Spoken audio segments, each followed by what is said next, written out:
Welcome to Key Tech. Please describe this channel if you are interested in today's video. While the United States continues to block China's high-tech fields, such as semiconductors, China has also imposed restrictions on key raw materials, such as gallium, germanium, and rare earth as a counterattack, hoping that the United States will stop.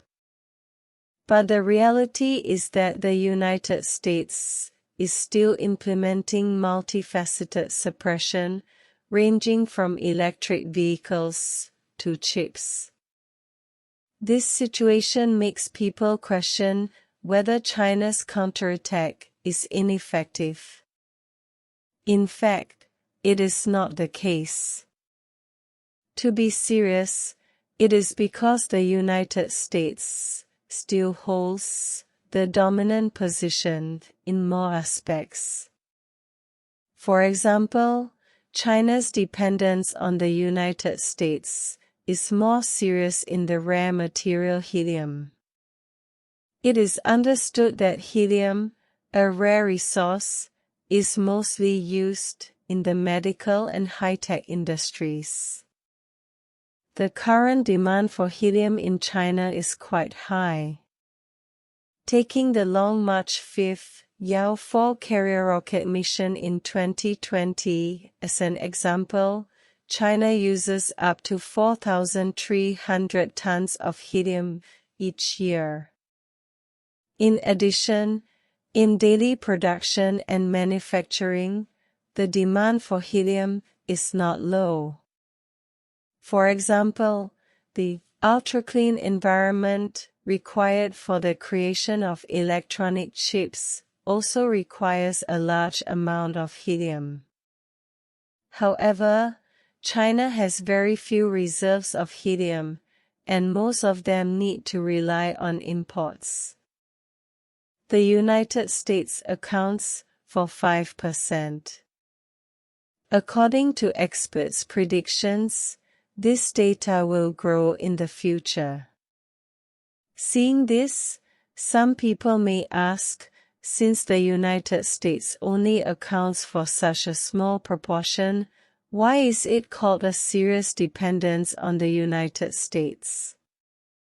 This is because the main countries producing helium are the United States, Qatar, Algeria, etc. Among them, the United States has more than one-third of the helium reserves and is also one of the world's largest natural gas producers.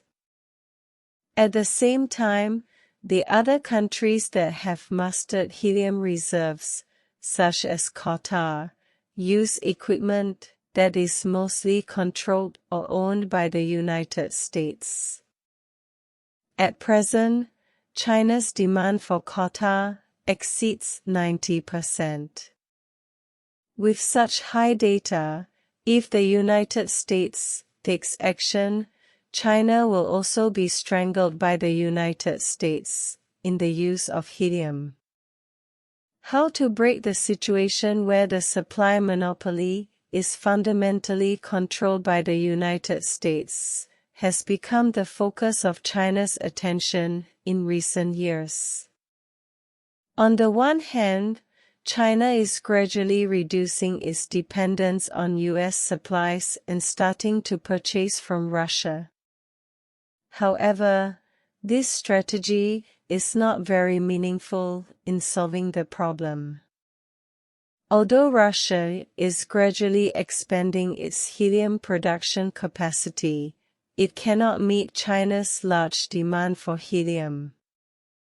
On the other hand, China is also actively developing domestically. But after a few years, the effect obtained by China is still not obvious.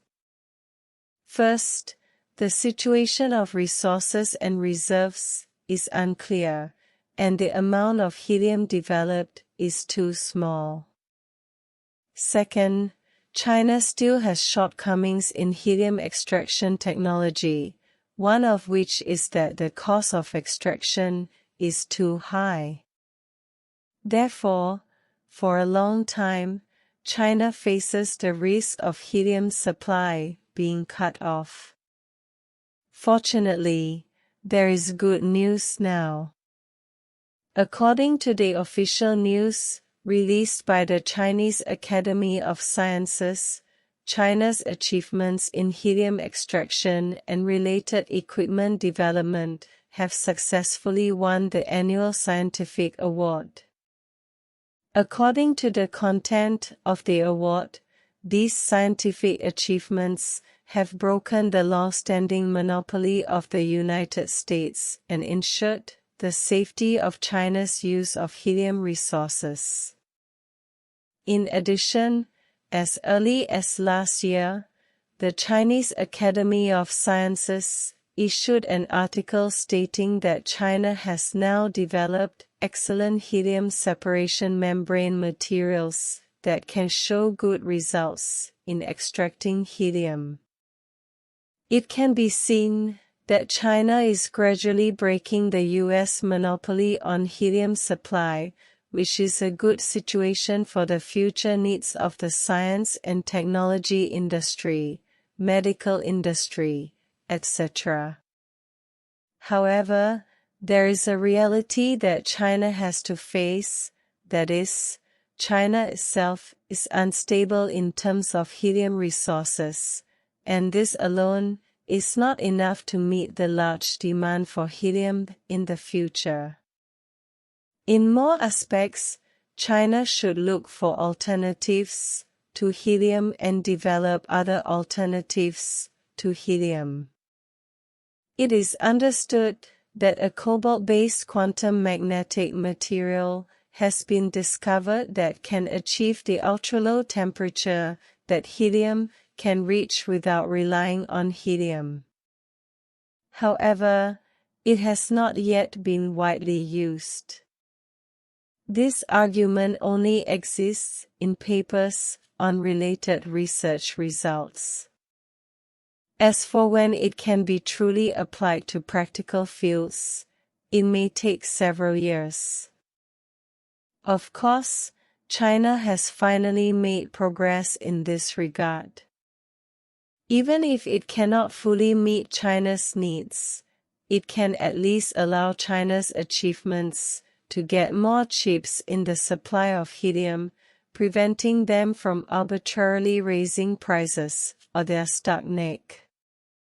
In this regard, what do you think of this matter? Welcome to leave comments, likes and share.